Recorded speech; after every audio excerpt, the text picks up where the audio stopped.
तो स्वागत है आप सभी का ऑनलाइन बोर्ड स्टडी चैनल में। तो आज मैं सीटेट का पेपर 1 करा रहा हूं, आप लोगों को पता है। और आज पेपर 1 में मैं आप लोगों को कराऊंगा 20 दिसंबर 2021 का पेपर। इस पेपर में मैं आप सभी को मैथ पेडागोजी कराऊंगा। और दोस्तों सबसे खासियत मेरे यहाँ का वीडियो का क्या है कि आज जो है, सुन लीजिए मेरी बात ध्यान से, आज आपका गणित पेडागोजी समाप्त हो रहा है। मेरे यहाँ आपका समाप्त हो रहा है गणित पेडागोजी, सुन लीजिए मेरी बात ध्यान से। और मेरे यहाँ क्या क्या ख़त्म हो गया, सीडीपी ख़त्म हो गया है, ईवीएस आपका ख़त्म है, ठीक है, हिंदी आपका चल रहा है और आज आपका मैथ ख़त्म हो रहा है दोस्तों। तो जैसे ही मैथ ख़त्म होगा मैं आगे का निर्णय आपको ज़रूर बताऊंगा और जो भी होगा अच्छे से होगा। और मेरे यहाँ जो भी तैयारियाँ करते हैं उन सभी को मैं ट्रिक से करवाऊँगा, जिससे कि आपका सीटेट जो तैयारी कर रहे हैं वह काफ़ी बेटर तरीक़ा से आपकी तैयारी हो जाए और समझा करके बताऊंगा, दिक्कत आपको थोड़ा सा भी नहीं होगा। शुरू करते हैं आज का क्लास, ठीक है। चलिए, तो एक बार आप लोग लाइक कर दीजिएगा, कहना ना पड़े कि लाइक करिए सब्सक्राइब करिए, इतना जो है ना आप लोग करते चलिए और करते रहिए। और आप लोग सपोर्ट करिए तो डेफिनेट रूप से मैं आपका काफ़ी बेटर तरीक़ा से तैयारी करा दूँगा, दिक्कत नहीं होगी आप लोगों को कहीं भी। चलिए, क्वेश्चन क्या कहता है सुनिएगा कि गणित के शिक्षण अधिगम में निम्नलिखित में कौन सा लक्षण रचनात्मक प्रक्रिया का नहीं है। रचनात्मक प्रक्रिया का लक्षण कौन सा नहीं है? तो ऑप्शन कह रहा है कि कक्षा प्रारंभ करते समय विद्यार्थी प्रारंभिक समझ का आकलन करना।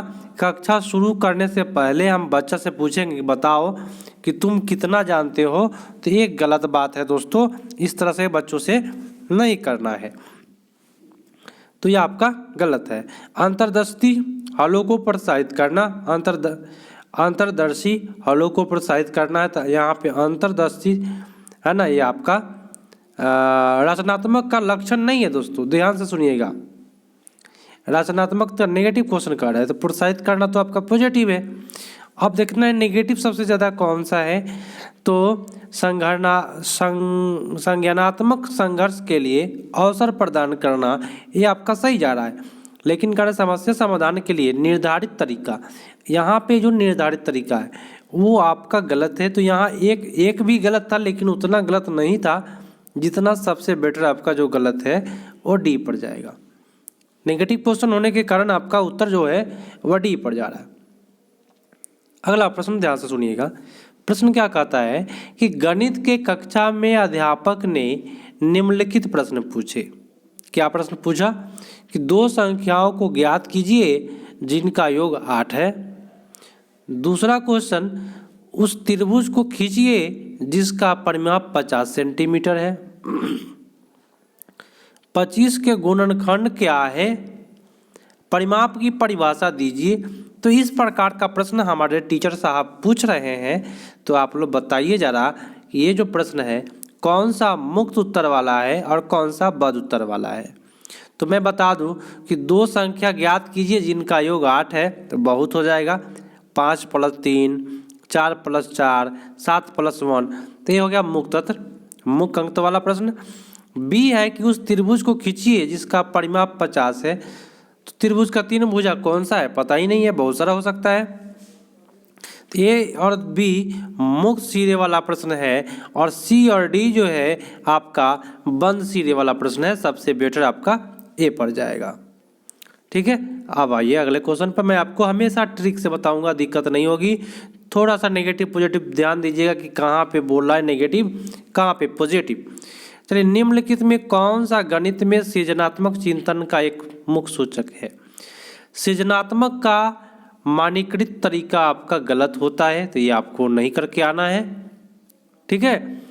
चलिए, सृजनात्मक के लिए अशुद्धि मुक्त, ये जरूरी नहीं है कि जो बच्चा सृजनात्मक बच्चा है वह गलती नहीं करेगा। अशुद्धि मुक्त माने जो गलती ना करे, तो ये भी आपका गलत हुआ। अब सूत्र को स्मरण कराने की बात कर रहा है, तो ये भी आपका गलत है, इसलिए सबसे बेटर आपका बी पर जाएगा। कोई दिक्कत कोई परेशानी नहीं होना चाहिए आपको, और ना ही मेरे यहाँ होगा कभी भी, और ना हम होने देंगे आपको। वेन हिले के त्रिविम ज्यामितीय समझ के अनुसार किस स्तर पर बच्चे की अस्वीकार करने की संभावना अधिक है कि वर्ग एक आयत है। तो मैं आपको ट्रिक बताऊंगा, शायद आपको यूट्यूब चैनल पर इस क्वेश्चन के लिए पूरे यूट्यूब चैनल पर शायद कोई नहीं बताया होगा, और कहीं भी आप लोग देखते हुएगा ऑनलाइन आप लोग पढ़ाई जो करते हैं कोई नहीं बताएगा जो मैं अभी बताने वाला हूँ। सुन लीजिए क्या उत्तर होगा। कहीं भी बोलेगा, मेरी बात सुनिए, दो ज्यामिति नाम दे दे, दो ज्यामिति नाम दे दे तो समझिएगा संबंध बता रहा है। दो ज्यामिति नाम कौन कौन, तो यहाँ पे आयत हुआ और एक वर्ग हुआ। एक ज्यामिति नाम देगा वो होगा ही नहीं दोस्तों। तो दो या दो से अधिक अगर ज्यामिति नाम हो जाए, वर्ग और आयत, कितना हुआ आप लोग बताइए, पूरा एकदम दिमाग लगा करके आंसर कर देना है। दो ज्यामिति नाम, यहाँ वर्ग है, एक आयत है, एक और चीज़ दे दे कोई दिक्कत नहीं, दो होना चाहिए, तो आपका संबंध बताने की बात होती है। आप कहिएगा सर संबंध कैसे मार दिए आप, तो कभी भी संबंध जो होता है दो लोगों के बीच होता है ना, तो उसको संबंध स्तर कहते हैं।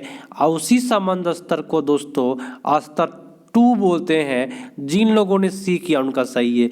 मेरा ट्रिक इस्तेमाल करिएगा, यह वेन हिले का नियम कभी नहीं भूलिएगा।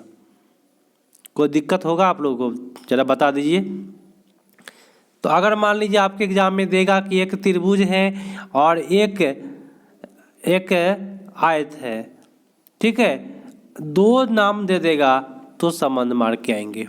हो गया ना ट्रिक, कोई दिक्कत नहीं, कोई दिमाग लगाने की आवश्यकता नहीं, बस ऐसे करके आइए, आपका 100% सही जाएगा। ठीक है, अगले क्वेश्चन पाइए, मैं बताऊंगा, आप लोगों को दिक्कत नहीं होगी। क्वेश्चन कहता है, सुनिएगा, निम्नलिखित में एक सेकेंड निम्नलिखित में से किसको पूर्ण संख्याओं का योग तत्समक के रूप में उल्लेखित किया जाता है। आप कहिएगा सर तत्समक क्या है, मैं आपको ट्रिक बताऊंगा, और शायद ये ट्रिक फिर मैं बता रहा हूँ आपको, फिर से अच्छे से बताऊंगा, मज़ा आ जाएगा। तत्समक मतलब होता है, सुन लीजिए, कोई ऐसा संख्या बताइए जिसको किसी संख्या में जोड़ने पर कोई परिवर्तन नहीं हो। मान लीजिए कोई 2 है, तो बताइए इसमें क्या जोड़े कि 2 का 2 ही रह जाएगा, बताइए क्या जोड़िएगा कि 2 का 2 रह जाए। मान लीजिए कोई संख्या 3 है, कोई संख्या 5 है, तो इसमें क्या जोड़िएगा कि 2 का 2 ही रह जाएगा, क्या जोड़िएगा कि 3 का 3 रह जाएगा, क्या जोड़िएगा कि 5 का 5 रह जाएगा, उसी को कहते हैं तत्समक। तो 0 जोड़ने पर संख्या में कोई परिवर्तन नहीं होता है और उसी को हम कहते हैं तत्समक। अब तो नहीं ना कहिएगा कि सर हमको समझ में नहीं आया, आएगा मेरे यहाँ तो मैं ऐसे बताऊंगा। अगर आप नोट कर लेते हैं एक सेकेंड तो कभी भी प्रॉब्लम आपको आ ही नहीं सकता है पास में आपके। तो मैंने आपको तत्समक बता दिया। एक सेकेंड थोड़ा सा मैं आ जाता हूँ, क्वेश्चन अपने दुनिया में चला गया था। यहाँ पे सुनिएगा, क्वेश्चन कहता है, निम्नलिखित में कौन सा कथन उचित है। अवलोकन संबंध को पहचानने से प्राथमिक कक्षा के विद्यार्थियों द्वारा गणित के ज्ञान का सृजन किया जाता है। मेरे भाई दोस्तों, यहाँ पे तो कहीं भी नेगेटिव नहीं बोला है। गणितीय ज्ञान को सृजन करना, निर्माण करना तो अच्छी बात है, और जब अच्छी बात है तो हम लोग तो अच्छा करने के लिए ही ना आए हैं ना। तो ये आपका ए सही जा रहा है। अब आइए आगे देखिए क्या स्थिति आती है, क्या संभावनाएं आ रही है आपके सामने में, कैसा क्वेश्चन का। एक तो सही कर दिया मैंने, गणित का अधिगम एक सामाजिक प्रक्रिया है, अच्छी बात है, क्योंकि समाज में भी होता है गणित। आप कहेंगे सर समाज में गणित होता है, तो समाज में आपका विद्यालय भी आता है, समाज में आपका परिवार भी आता है, जिसके कारण समाज का प्रक्रिया है गणित, जिसमें संवाद और वार्ता का परिक्रमण सम्मिलित है। बहुत अच्छी बात है। गणित अधिगम में तर्क वितर्क महत्वपूर्ण भूमिका है, अच्छी बात बोला। गणित में कक्षा में गणितीय समझ के सृजन में संस्कृति की कोई भूमिका नहीं होती है, तो संस्कृति की भूमिका होती है दोस्तों। ये आपका गलत बोल रहा है। आपका कोई भी सब्जेक्ट है, सभी सब्जेक्ट में संस्कृति की भूमिका होती है। तो सबसे बेटर आपका ABC पड़ जाएगा। अगला प्रश्न है, सुनिएगा, मज़ेदार प्रश्न है और मैं ट्रिक से बताने वाला हूँ। काफ़ी शांति से, प्रेम से आप लोग पढ़ाई करें, तभी मेरे यहाँ आप लोग को समझ में आएगा, वरना तो भाई बहुत सारे चैनल पड़े हुए हैं भाई, बहुत दिक्कत हो जाएगी आपको। तो तैयारी करें, मेरे यहाँ तो दिक्कत नहीं होगी, मैं गारंटी करता हूँ पूरे प्रेम से। प्राथमिक स्तर पर ज्यामितीय पाठ्यक्रम के विषय में निम्नलिखित में कौन सा कथन सत्य है? तो यहाँ पे सही पूछ रहा है कि कौन सा कथन सत्य है। ऑप्शन बोलता है यहाँ पे क्या, सुनिएगा, कि ज्यामिति के 2 आयाम आकृति जैसे वृत्त, वर्ग, त्रिभुज आदि की पहचान तक ही सीमित रखना। देखिए मेरे यहाँ पढ़ने का तरीका यही है, जैसे मैं करता हूँ वैसे आप लोग करके आइएगा, दिक्कत की कोई भी संभावना नहीं होगी। आपका 2 भी ऑप्शन चला गया काम से। बचा क्या कि दिक् का स्थान की अंतर्दृष्टि समझ को विकसित किया जाना चाहिए, तो ये अच्छी बात है। आपका सबसे बेटर आपका C पड़ जाएगा। और जिन लोगों ने C किया उन सभी का सही जा रहा है। यहाँ आपका कूट है, एग्जाम में भी ऐसे ऊपर नीचा करके आप लोग देख लीजिएगा कि कूट तो नहीं है, नहीं तो ABCD इधर मार दीजिएगा, तो भाई फेंकाने में आपको देर नहीं लगेगी। ठीक है, चलिए इस तरह से देख लीजिए, आप तब जवाब दीजिए कि हाँ भाई कूट है, तो कूट को अच्छे से कूटा जाए। सड़क विक्रेताओं और दुकानदारों द्वारा प्रयोग में लाए जाने वाले गणितीय कौशल और सामर्थ्य के संबंध में निम्नलिखित में कौन से कथन सत्य है? तो यहाँ ऑप्शन कहता है क्या कि गणित कक्षा में गणित प्रश्नों को हल करने के लिए यह लाभदायक नहीं है। यहाँ नेगेटिव बोल दिया तो हम इसको छुएंगे नहीं। बी ऑप्शन कहता है कि वे अस्पष्ट और असंगत है। 2 यहाँ पे नहीं, अस्पष्ट है तो ये आपका गलत है। वे गणित के प्रश्नों को हल करने के वैकल्पिक तरीकों को विकसित करने में सहायक होते हैं, तो सबसे बेटर आपका C पड़ जाएगा।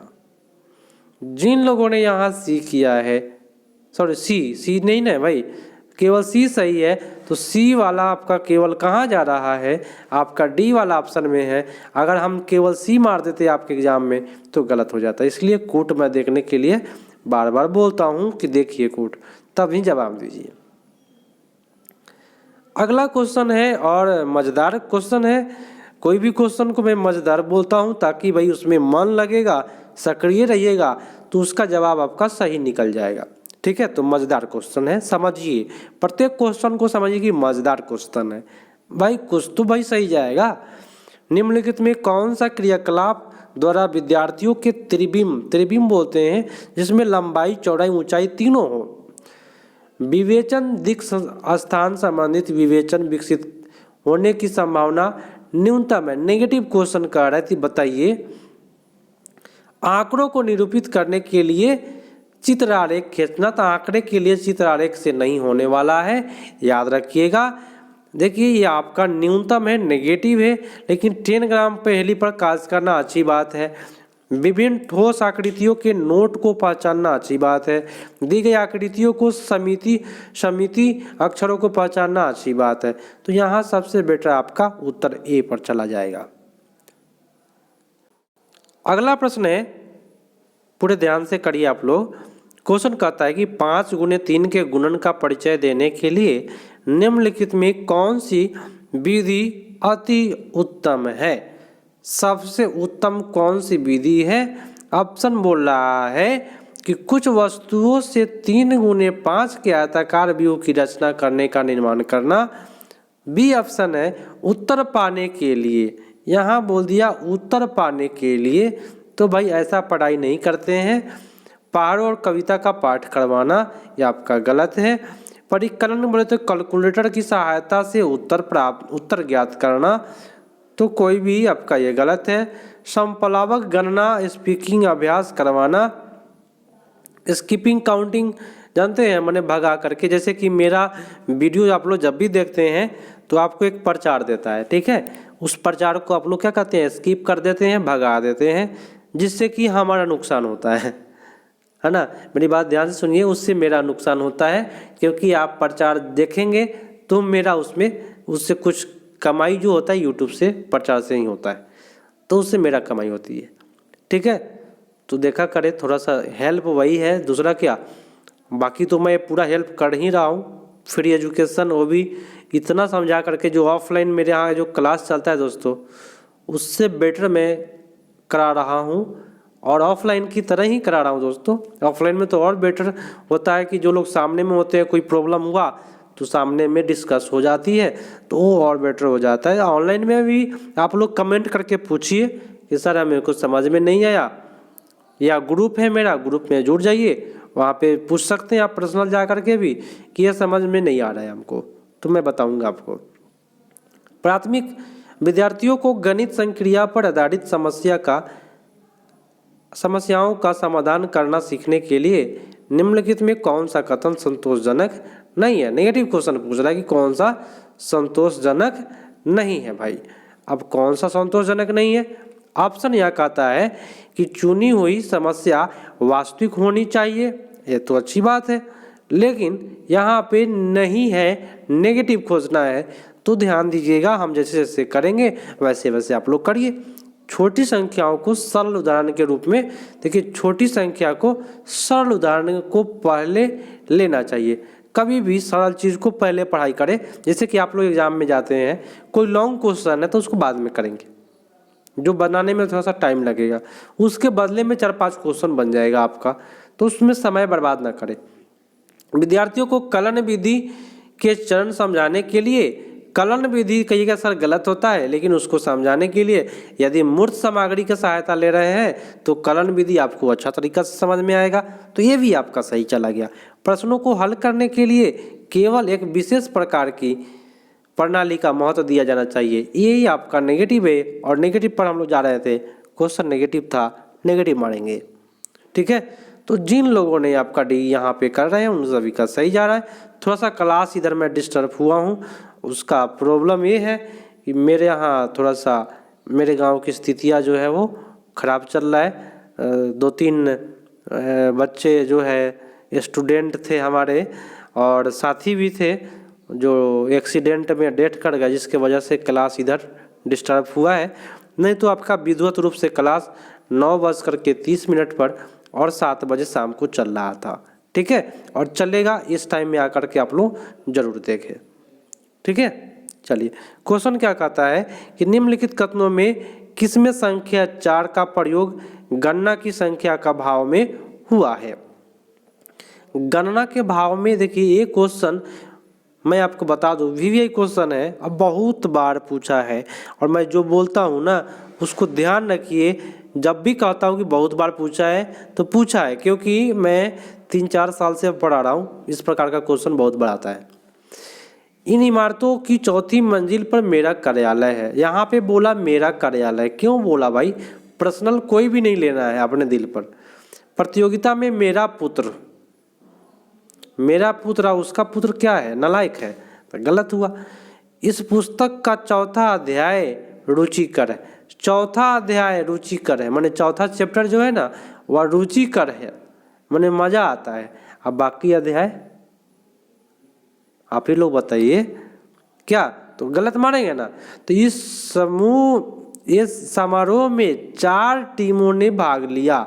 यहाँ कोई पर्सनल टीम के बारे में नहीं हुआ। अगर कहता सुनिए कि इस 4 टीम में मेरा समूह ने अच्छा किया तो फिर गलत हो जाता, लेकिन कह रहा कि समारोह में 4 टीम ने भाग लिया, तो इसमें भाई सबके प्रति आ रहा है।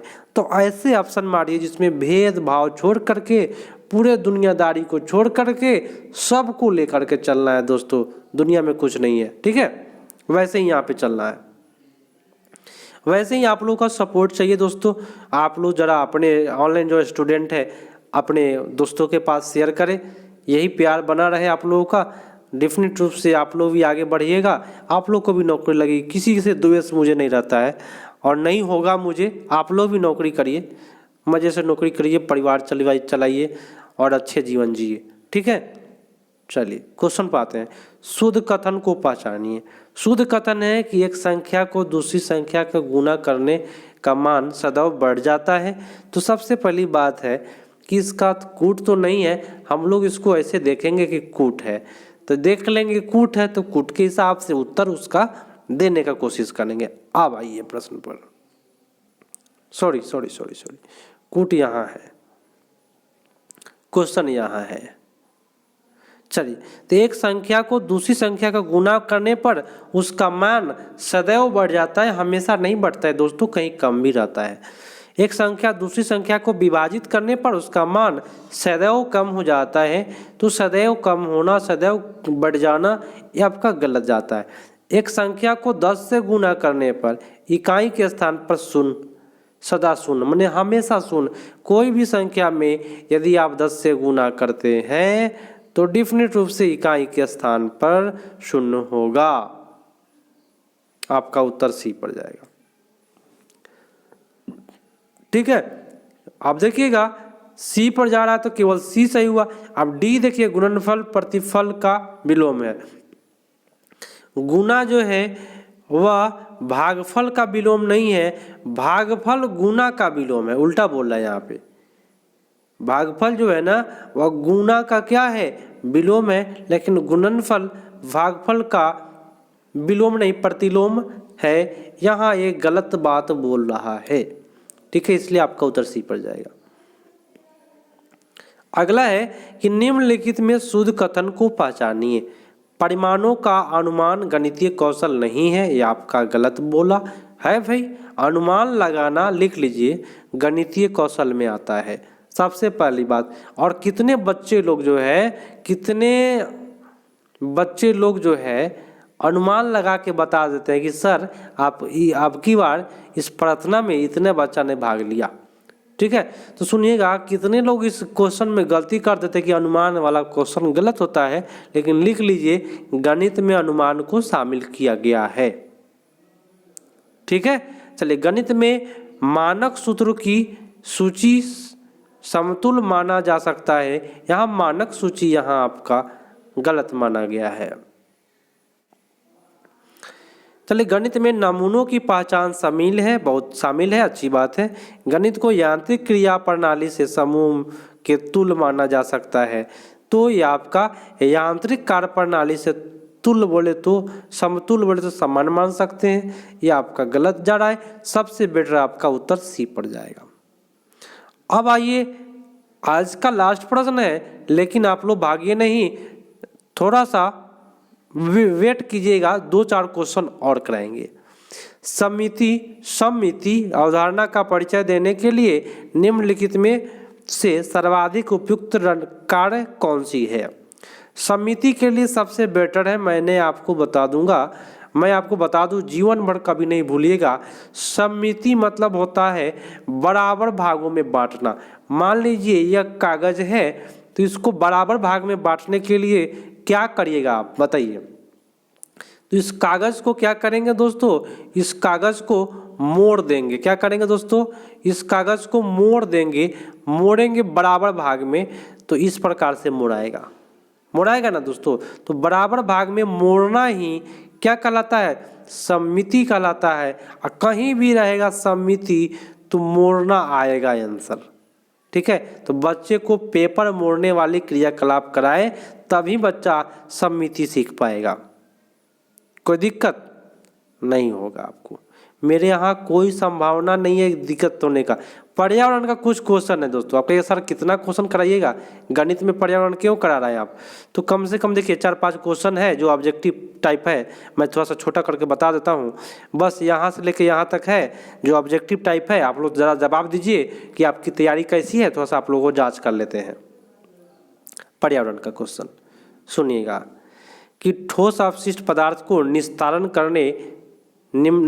की निम्नलिखित विधि में से किस विधि में वायु में प्रदूषण फैलता है। बताइए किस विधि में वायु में प्रदूषण आ जाएगा, धुआं निकलेगा। तो भूमि को भरने से प्रदूषण निकलेगा नहीं। कंपोस्ट से वायु प्रदूषण होगा नहीं। कृमि को खाद बनाना, उससे वायु प्रदूषण होगा नहीं। लेकिन भस्म करना बोले तो जलाने से तो होगा ना प्रदूषण।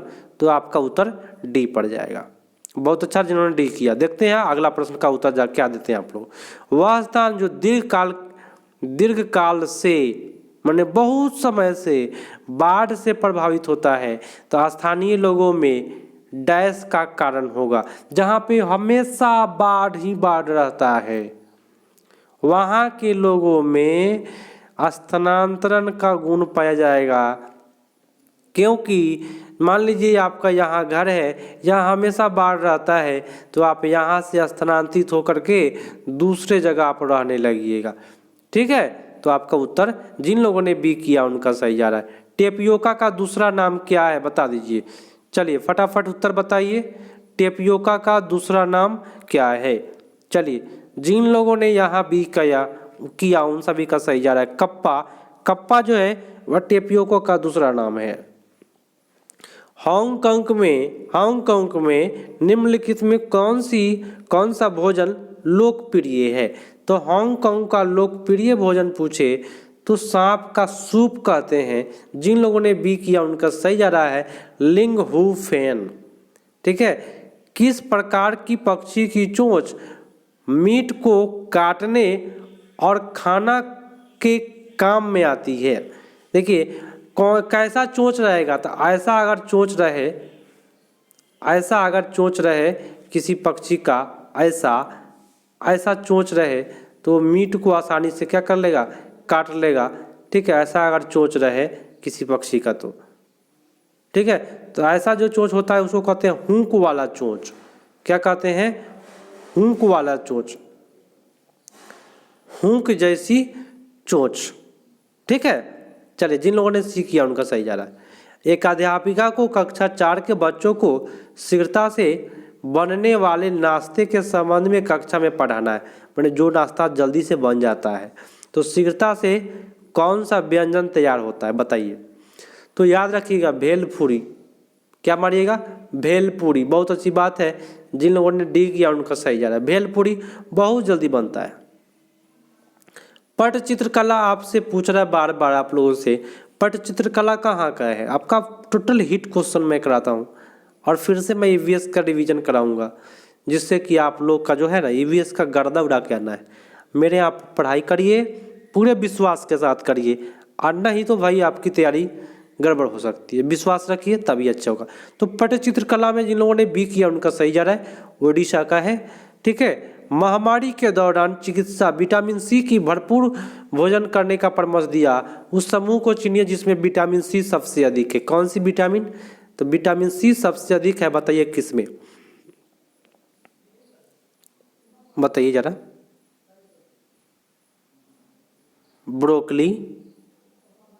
ब्रोकली में होता है, बताइए जरा, आप लोग का कमेंट देख रहा हूं। स्ट्रॉबेरी होता है, नींबू। चलिए बहुत अच्छी बात है, जिन लोगों ने यहाँ पे डी किया है उन सभी का सही जा रहा है। क्या कर रहा है क्वेश्चन सुनिएगा।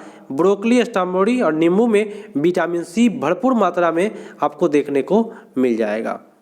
ठीक है, विटामिन सी भरपूर मात्रा में मिलेगा। तो आज के लिए इतना ही दोस्तों, आप लोगों को मैं काफ़ी बेटर कराया क्लास। देखिए दोस्तों, आप लोग पूरी ईमानदारी से टीचर बनने जा रहे हैं आप लोग, तो शेयर एक बार जरूर मारिएगा और कमेंट करके बताइएगा कि क्लास कैसा गया है, और लाइक करके बताइएगा सर क्लास कैसा गया है। आप लोग का फीडबैक मिलता है तो मैं एक्टिव होता हूँ, जिससे आपका क्लास जो है ना रेगुलर चलते रहेगा, कहीं भी नहीं रुकेगा। फीडबैक नहीं मिलेगा वही क्लास रुक जाता है, थोड़ा सा प्रॉब्लम वही हो जाती है। तो मिलते हैं दोस्तों अगले पार्ट में, तब तक के लिए धन्यवाद, जय हिंद।